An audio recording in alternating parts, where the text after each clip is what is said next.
Hello, magandang hapon po. Umaga. Matanghali na. Ito po si Toto Tirador, Doctor of Jurisprudence and at the same time licensed civil engineer and at the same time a, an experienced editor of People's Journal Tonight.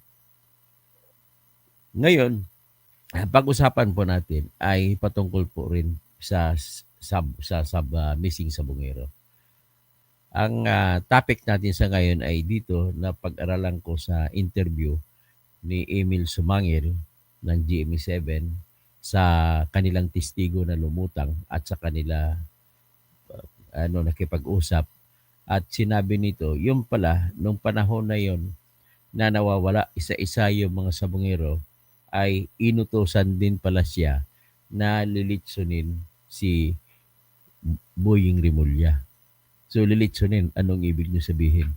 So nawala po ayon sa record na nagkawalaan pong 34 na sabongero mula noong Abril 28, 2021. At ito'y pinakaunang nalista na nawala ay si Michael Bautista na siya po ay nawala doon sa sabungan sa Santa Cruz, Laguna. Tapos, nang mabilang hanggang January 2022, ay 34 na sabongero ang nawala. Pero ayon sa testigo dito na siya, very obvious na siyang inutusan na nagpapadala doon sa may grupo na kinukontrata nila na siya mismong actual na magpapalubog sa katawan ng tao ay sa bilang niya mahigit 100 na po daw ang pinalubog nila.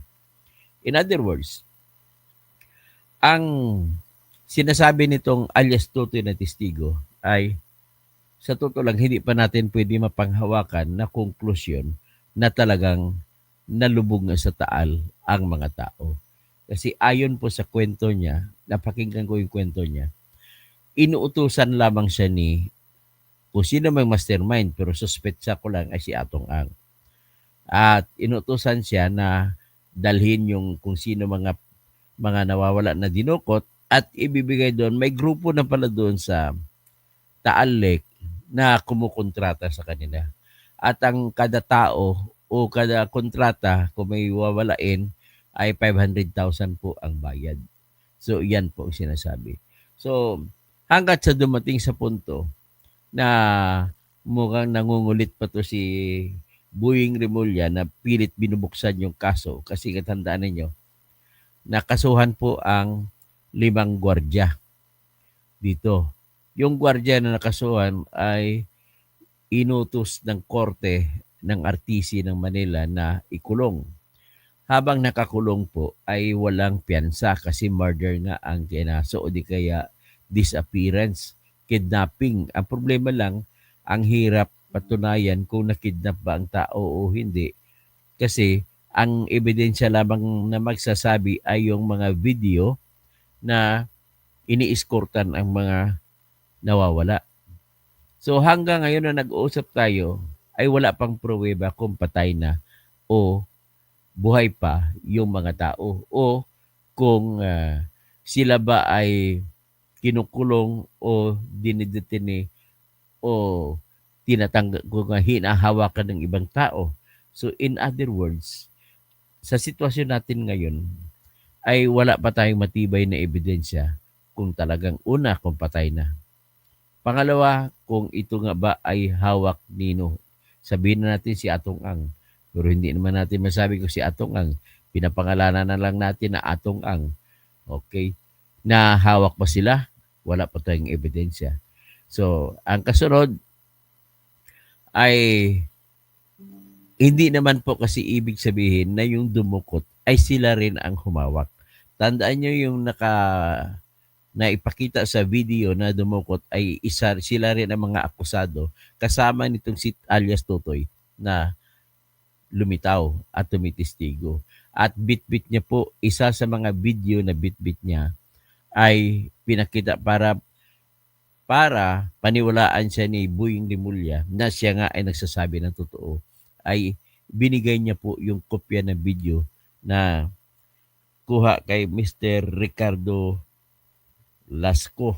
Si Ricardo Lasco po ay dinukot sa kanyang bahay doon sa San Pablo, Laguna. At nung dinukot siya, ay nagkunwaring NBI agent yung mga dumukot. At ang pinakitang mga video ni Lasco ay nakatabon sa muka ng face mask at saka itim sa mata. At yan, siya ay dinukot dahil po sa napagsuspetsahan ng boss ni alias Totoy na nagnakaw ng video ng sabong. At iyon ay piniplay at pinapapustaan. Ibig sabihin, maraming pumusta sa video na yun na hindi nila alam na tapos na pala yung sabong na yun. So, ibig sabihin, lokohan din na nangyari. So ngayon, kung susundin mo ang naratibo o kwento nitong alias Totoy, ang dahilan kung bakit inutusan siya na kunin ang mga tao na yun at ibigay sa mga grupo ng tao na sila ang gumaganap o gumagawa ng tinatawag na killing me softly ay tinatalian doon sa alambre sa liig at itinatali doon sa sako na puno ng buhangin at ipapalubog sa Taal Lake. Yan po pala ang parang sa sistema nila. So ngayon, ito naman si alias Totoy ay nagsabi na inutusan siya na lilitsunin si Boying Rimulya.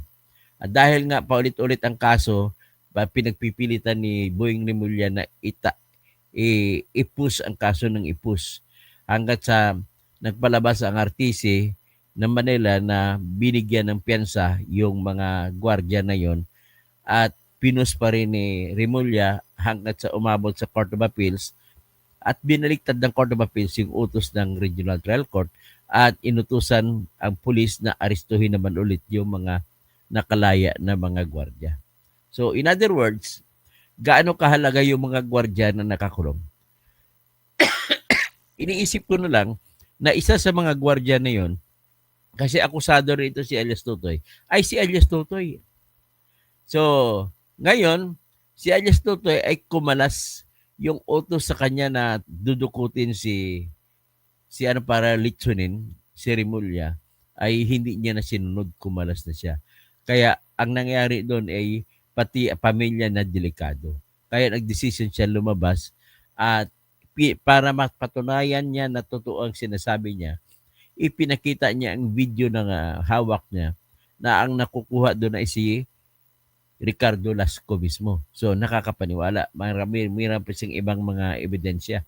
Pati siguro mga pera kasi sa kanya pinibigay ng boss niya, kung si Atong ama ng boss, sa kanya binibigay ang pera, mga milyon-milyon para ibayad doon sa mga tao magsasagawa na maglulubog sa kanilang biktima nandoon sa Taal Lake.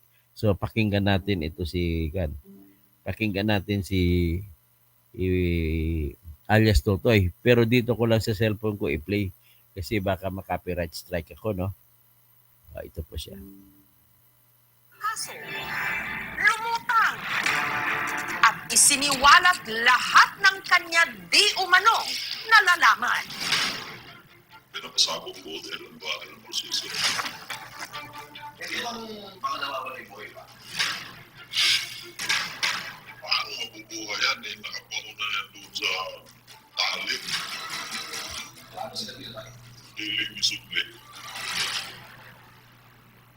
Ederlin, sa kaso mo, maski pa paano ba, may naidulot ba itong detalyeng ito sa inyo? Mahirap pong tanggapin. Ilang taon po kami naghintay. Ilang taon po na yun.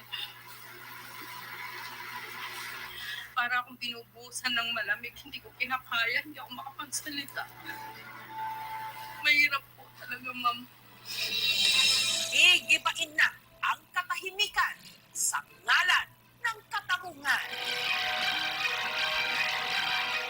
Hostisya para sa lahat! Hostisya! Kalaban tayo!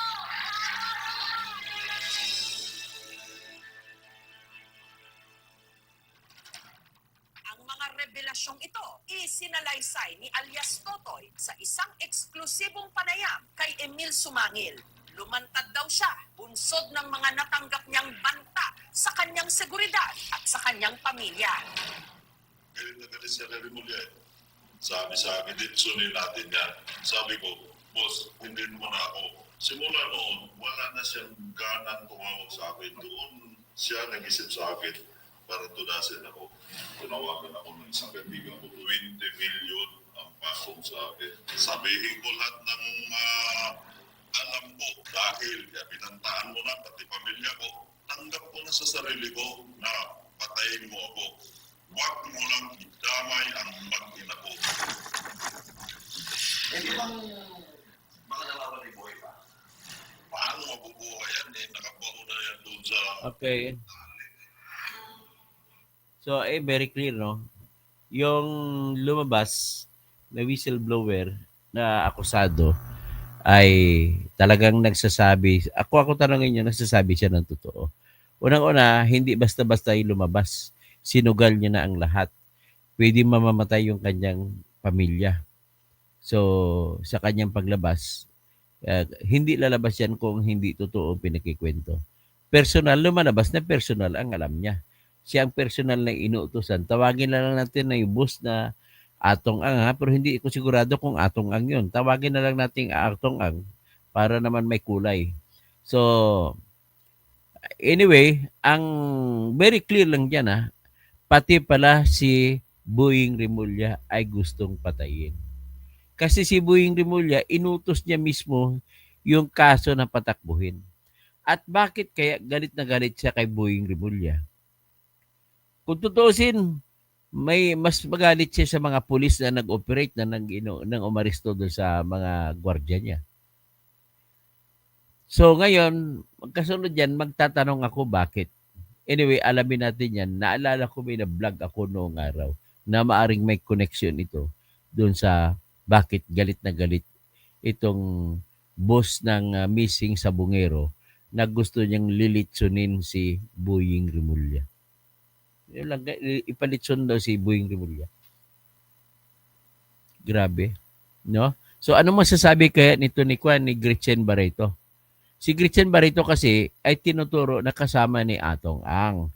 At hindi naman lingid sa kaalaman ng bayan na nanonood sa video na magkasama sila sa sabungan lagi, na bumibitaw ng manok, mismo si Gretchen.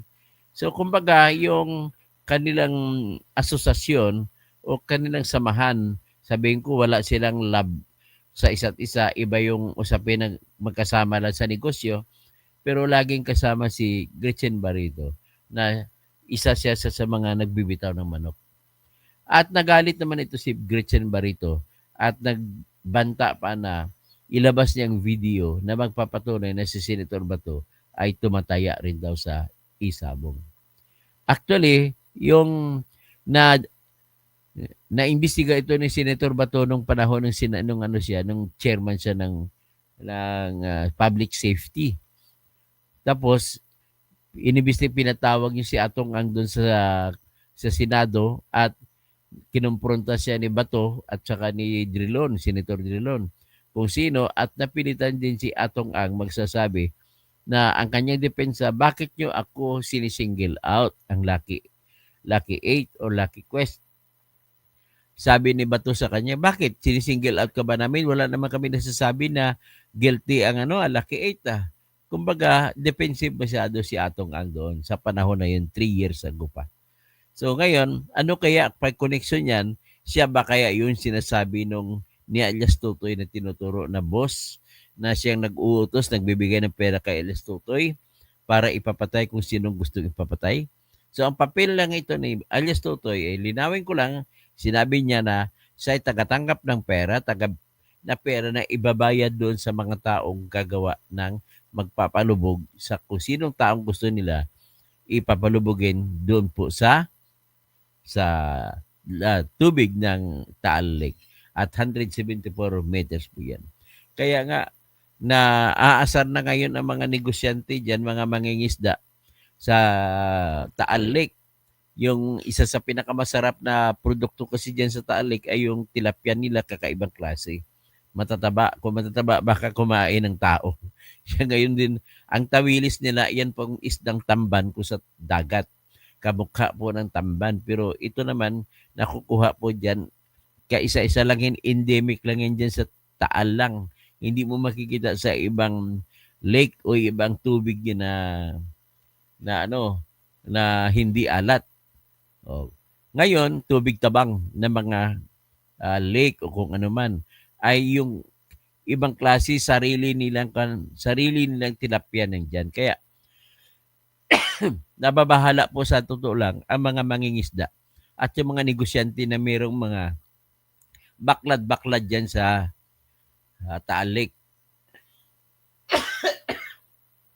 Ganun pa man, lagi nilang pinagpipilitan na wala pong masama kung kumain pa rin kayo ng tilapia. Ang tilapia kasi dyan sa galing sa Taal Lake ay medyo maitim-itim ang kulay.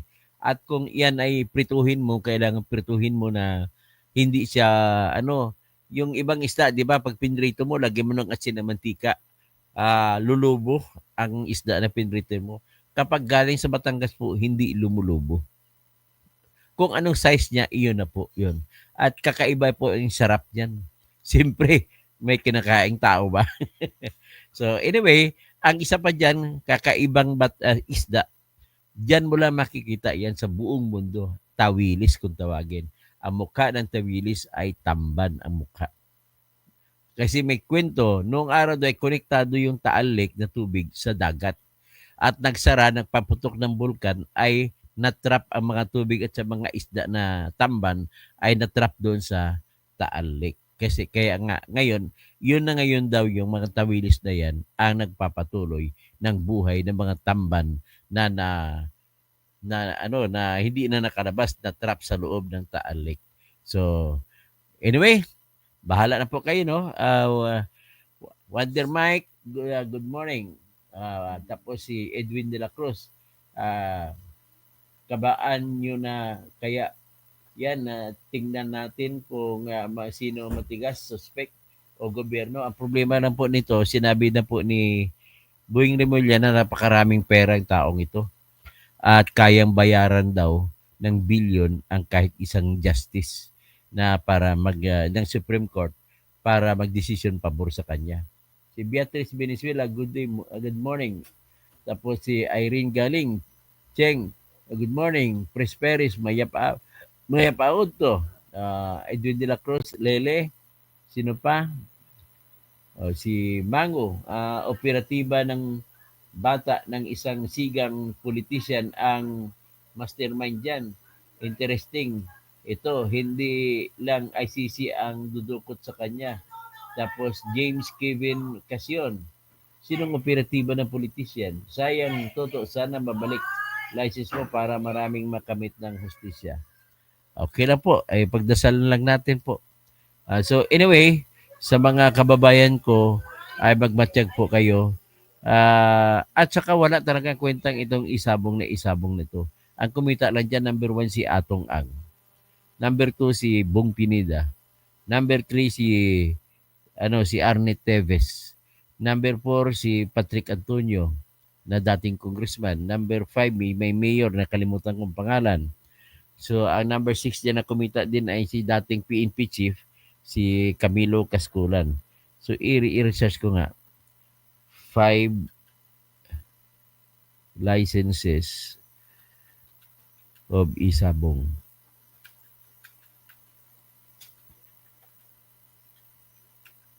In 2021.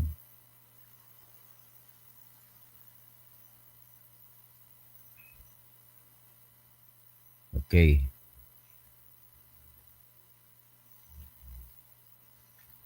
Ito, tingnan natin kung may lalabas sa AI.